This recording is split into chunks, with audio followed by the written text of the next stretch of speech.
Au départ, on était dans l'aide aux devoirs à domicile, et c'est vrai qu'on a été beaucoup aidé. On a commencé déjà auparavant à penser à ok, comment est-ce qu'on pourrait délivrer une éducation de qualité en ligne pour avoir un impact bien plus grand sur des milliers d'élèves un peu partout au Canada. Le Canada étant un pays énorme, on ne pouvait pas forcément envoyer des étudiants ou des enseignants dans toutes les maisons.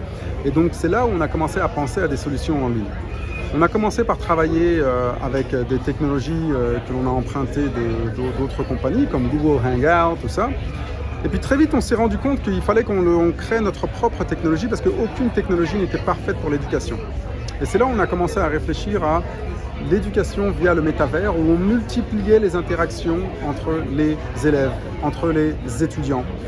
On crée ce qu'on appelle le experiential learning, ou bien l'apprentissage expérientiel, où on fait en sorte que ces étudiants puissent collaborer ensemble, ce qui est en fait une des compétences du futur, pour faire en sorte que ce soit fait en ligne et de manière collaborative.